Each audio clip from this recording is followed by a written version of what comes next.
Vaccine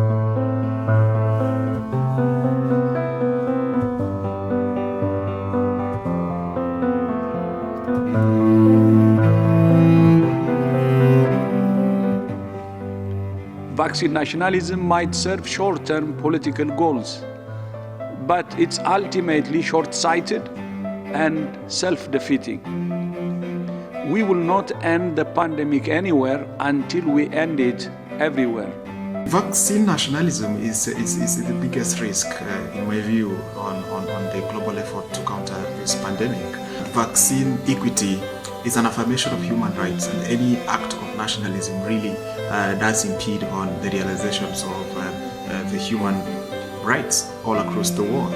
Unless we work together, unless we cooperate, unless we understand the dynamics of the behavior of this virus and continually upgrade the research and development capacity to handle even the emerging strains, then the whole world will still stare at the risk of disaster. And I think everybody should say really no to vaccine nationalism.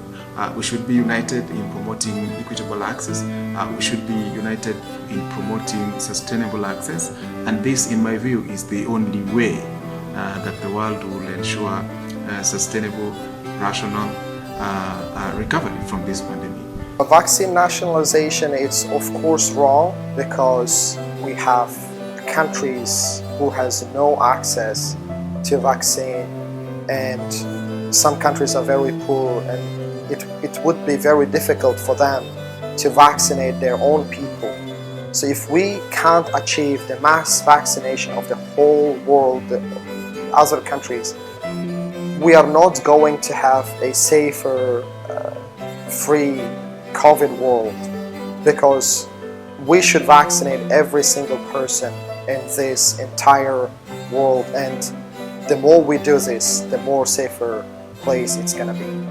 I'm sure China is going out and help more other countries, and I'm sure the safer world we're going to get. Let's look at the statistics.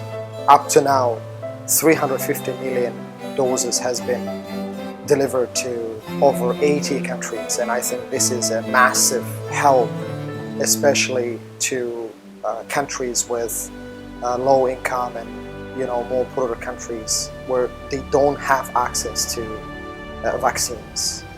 It's very important that such vaccines are promoted globally, because you cannot just stop them in any one given country.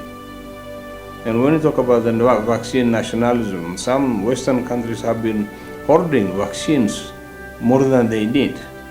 And therefore, that's when President Ramaphosa from South Africa talked about vaccine apartheid, where poor countries were going to be denied, even if they could buy the vaccines.